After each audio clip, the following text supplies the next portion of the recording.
vamos a dar inicio sin él. Buenos días a todos los presentes, en ausencia de inicial del señor Ministro de Ambiente, Energía y Telecomunicaciones, señor René Castro, señor Viceministro, don André Borrell, señor Gerente del Instituto de Acueductos y Alcantarillados, don Eduardo Lezama, y el señor expresidente de la Cámara de Industrias y gerente de SEMA, don Juan María González Vázquez. A todos, bienvenidos y bienvenidas. Para el Ministerio de Ambiente y Energía, para el Ministerio de Ambiente, Energía y Telecomunicaciones, es un placer contar con su presencia en el marco de celebración de la Ley de Aguas. Para estas exposiciones vamos a dar inicio con el señor Viceministro, don André Borrell, que nos hablará sobre el tema Realidad Hídrica Nacional. Don André.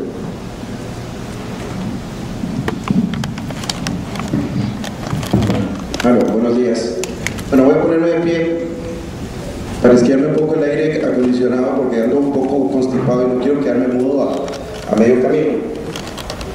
Bueno, quisiera rememorar que en estos días se está celebrando el 69 aniversario de la promulgación de la Ley de Aguas, que hoy día está vigente. Y desde esa perspectiva, nosotros tenemos que tener claro que una ley de casi 70 años para un proceso, para la gestión y manejo de un recurso natural fundamental para la vida y la vida de cualquier naturaleza, está poco desactualizada.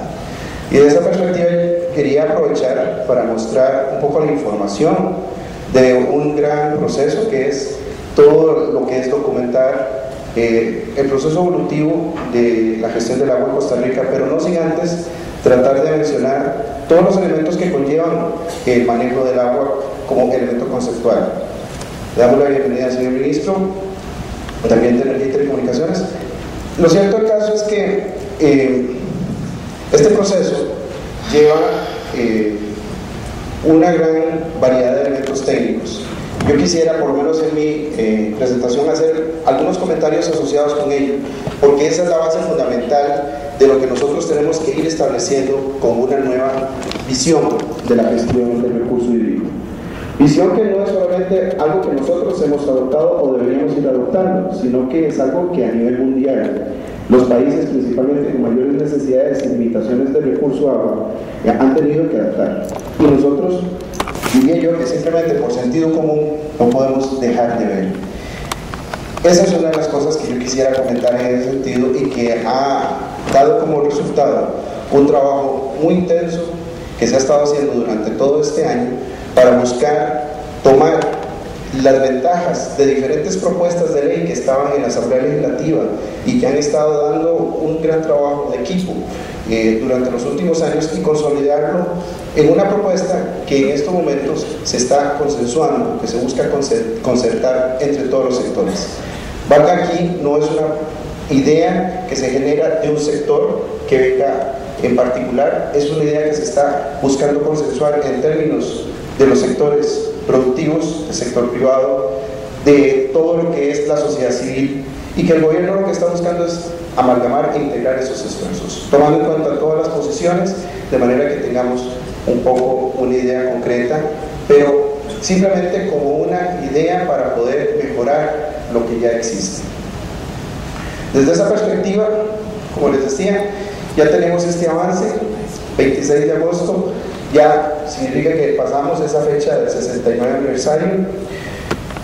Tema importantísimo, ha habido muchísimas propuestas, principalmente en los últimos 20 años, y ciertamente, o más de 20 años, y ciertamente no hemos sido capaces de tener un hecho concreto para hacer una mejora integral de la legislación en materia hídrica.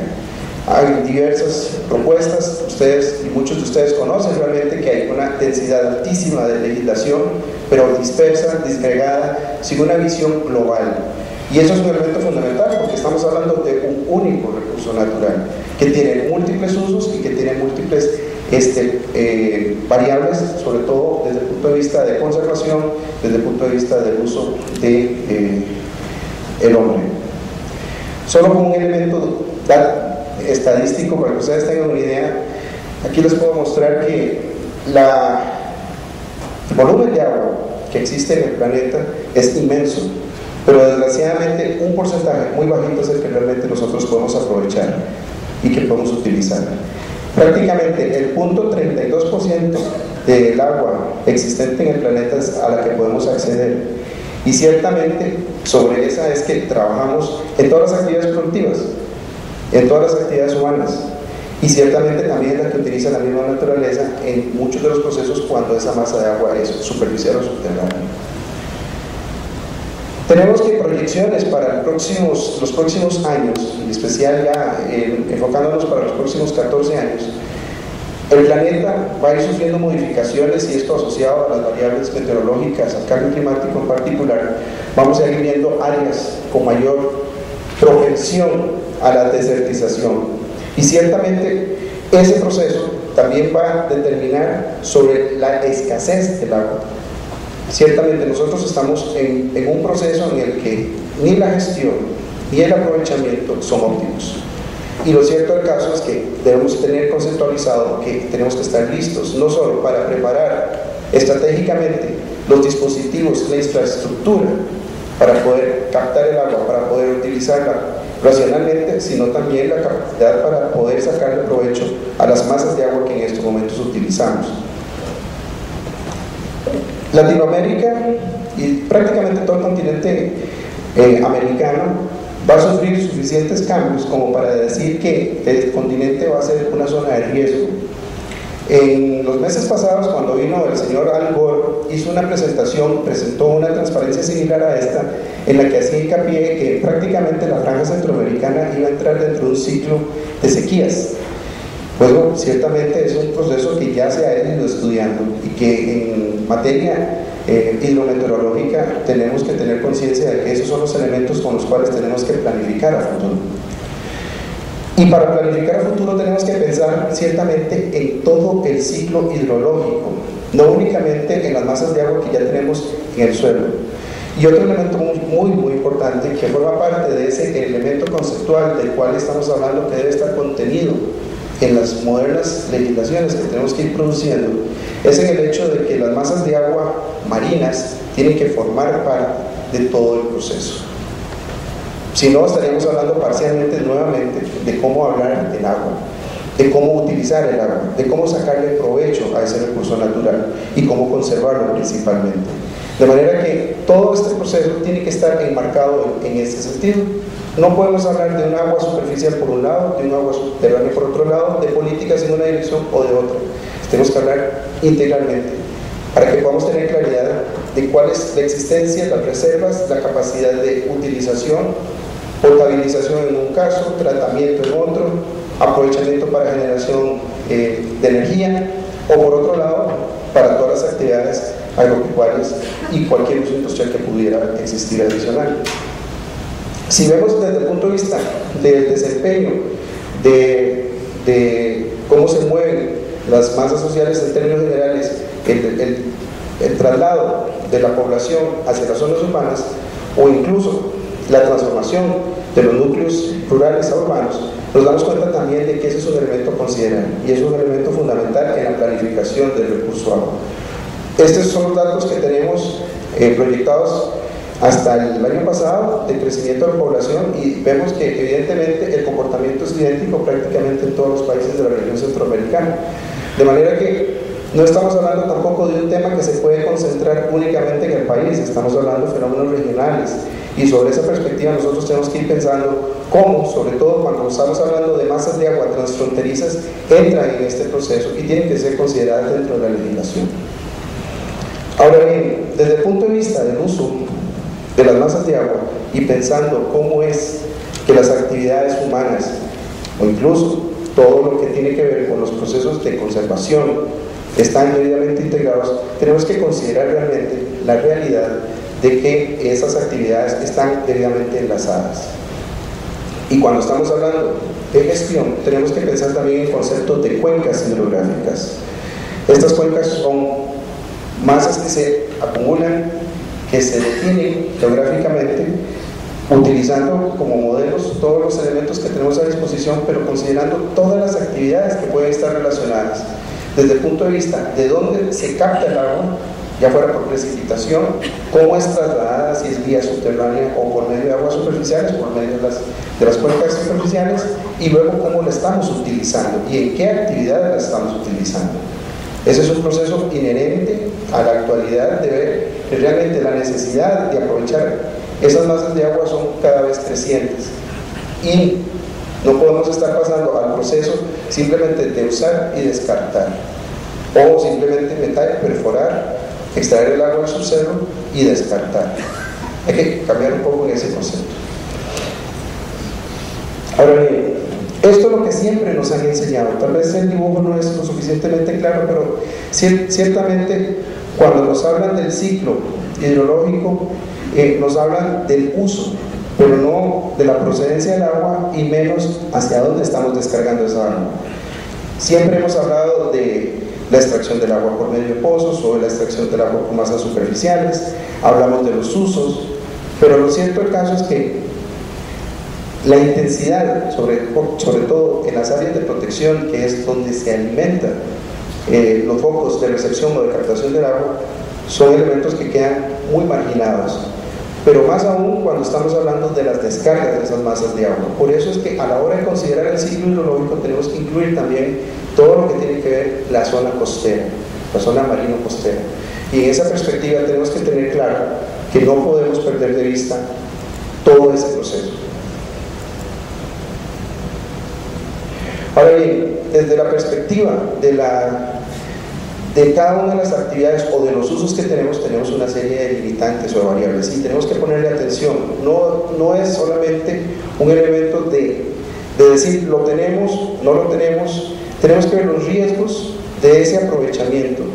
Yo no quiero entrar en mucho dato porque justamente esos son indicadores que ya conocemos, que son reportados a través, por ejemplo, de la Dirección de Aguas, del Instituto Meteorológico, del Instituto de Acueductos y Alcantarillados, pero lo cierto del caso es que son variables que tenemos que tener en cuenta a la hora de planificar estratégicamente cómo gestionar el recurso hídrico.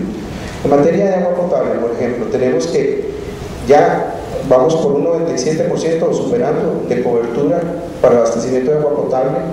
Siempre estamos con un proceso creciente de demanda, y sin embargo tenemos alta vulnerabilidad a la hora de captar las masas de agua, y estamos en un proceso constante de captaciones, de búsqueda de nuevas fuentes de abastecimiento, lo que conlleva que los porcentajes, por ejemplo, de agua potable sean o lleguen más bien a un techo y no pasen de ese nivel. Hay otra variable importante, y es que nosotros estamos muy acostumbrados, o estuvimos muy acostumbrados por muchos años, a utilizar el agua y no reutilizarla. Bueno, afortunadamente, y a través de las políticas de los últimos años, esto ha ido cambiando, pero va muy lento. Y eso va también en función de cómo debemos realmente invertir y planificar en la gestión del agua. En temas de saneamiento, bueno, yo creo que solo con estas fotografías de los diferentes colectores existentes hace años, o creo que muchos de ellos todavía en la actualidad, nos da una idea realmente de cómo estamos con el tema de las aguas residuales. Y lo cierto del caso es que esa es una variable que afecta a todo el país. Tenemos muchos elementos en contra de este proceso, sobre todo porque las inversiones tienen que ser muy elevadas y por años nunca se hicieron. En procesos industriales quizás eso ha sido mucho mejor controlado, mucho mejor gestionado, pero cuando estamos hablando de aguas residuales domésticas estamos con un debe enorme. Y se han creado falsas expectativas con muchos tratamientos que a la larga no han sido, digamos, objeto de mantenimiento, ni siquiera de mejoras tecnológicas. Entonces, desde ese punto de vista tenemos dos variables. No aprovechamos el agua residual, no lo utilizamos como un producto, y además estamos contaminando las masas de agua superficiales o subterráneas, que son receptoras de estas aguas. Por tanto, tenemos un doble impacto negativo en todo este proceso. Desde el punto de vista de aguas de riego, tenemos grandes digamos, impactos desde el punto de vista de que un porcentaje muy elevado de esas aguas y de los procesos de trámite de uso del agua están dirigidos o están orientados hacia el tema del riego. Y no obstante, hay muchas áreas en las que estas aguas no están bajo ningún tipo de control ni régimen. En el caso de la gestión, por ejemplo, los contaminantes que estos arrastran, evidentemente tampoco están bajo ningún régimen, y esto genera también un elemento negativo que no está en estos momentos todavía bajo estudio. La información que tenemos es de muchos de las recopilaciones de información de estudios universitarios, académicos. Las cámaras han estado trabajando muy intensamente en ese proceso, pero realmente aprovechar esa información todavía no hemos llegado a ese nivel. En hidroelectricidad, quizás la variable más importante es en función de la legislación y de cómo se puede establecer la interrelación entre los elementos de uso del agua y el aprovechamiento de esta, por ejemplo, en embalses o en otro tipo de dispositivos de acumulación de agua. Y lo cierto del caso es que, evidentemente, cuando estamos hablando de que hay diferentes usos, tenemos que racionalizar estos usos. Una idea conceptual que es fundamental es que si estamos construyendo almacenes de agua, llámenlos embalses o lagunas, cualquiera de las que ustedes puedan, usted tiene que tener la capacidad de aprovecharlas de cualquier manera. Y eso es una manera de crear justamente la planificación estratégica para adaptar todo lo que tiene que ver con el agua hacia el futuro, con las variaciones del clima, ¿verdad? Otra, nada más y nada menos, el tema de la gestión de residuos. Si estamos hablando de que prácticamente los residuos sólidos terminan en las cuencas, estamos hablando de que evidentemente no vamos a generar un proceso de aprovechamiento del agua, por lo menos a nivel superficial. Y hablamos de que muchos compuestos químicos son descargados sin ningún tipo de control, y estamos hablando de contaminar de manera sostenida y durante muchísimos años esas masas de agua, lo que implica inversiones también en la recuperación. Esto implica que debería existir capítulos de sanción en alguna legislación que tampoco se está aplicando en la actualidad en el país. Y por supuesto, eso tiene que obedecer también a una planificación de desarrollo urbano. No podemos esperar a que las cosas vayan a venir si no tenemos realmente una integración de elementos de modelo de crecimiento que podemos tener en el país. Ahora bien, desde el punto de vista de la importancia, tenemos que tener claro que el agua en primera instancia es fundamental para la vida, para todos los seres vivos, y desde esa perspectiva tenemos que tener nuestro principio de responsabilidad asentado no solo en el tema de garantizar el uso del agua para el humano, sino también para la naturaleza. Por otro lado, si estamos hablando de agua, que es de consumo humano, tenemos que garantizarnos que exista acceso a esa masa de agua a toda la población. Podemos hablar de calidad, tenemos que hablar de calidad. Podemos hablar de la potabilidad, tenemos que hablar de potabilidad. Tenemos que hablar del aprovechamiento, no podemos desperdiciar el agua que se está captando, y de eso tal vez don Eduardo nos puede decir las estadísticas realmente de cuánta agua se está perdiendo en estos momentos con los sistemas que tenemos, y realmente eso es inaceptable. Por otro lado, tenemos que entrar en la realidad de que no es un recurso renovable. El agua que descargamos en la situación actual en el país no la recuperamos, la perdemos. Y ahora estamos invirtiendo millones en tratar de crear instalaciones para transportar agua de un lado a otro cuando el agua está en el mismo sitio. Bueno, esas son variables que tenemos que considerar. Y eso es planificación del recurso agua, con una visión completa, con una visión integral. Ahora bien, es un motor del desarrollo. No podemos dejar de recordar de que la historia de la humanidad siempre ha estado relacionada con el agua. Los viejos asentamientos humanos siempre estuvieron a un lado del río. Y en aquellos tiempos, el agua se utilizaba para consumo, para lavar y para descargar y dejar que se llevaran todos los desechos que se producían. Bueno, no es muy distinto a la actualidad, solo que con algunos dispositivos y con nuevos conocimientos, tratando de buscar que el agua que nosotros desechamos no vaya tan contaminada a los medios receptores.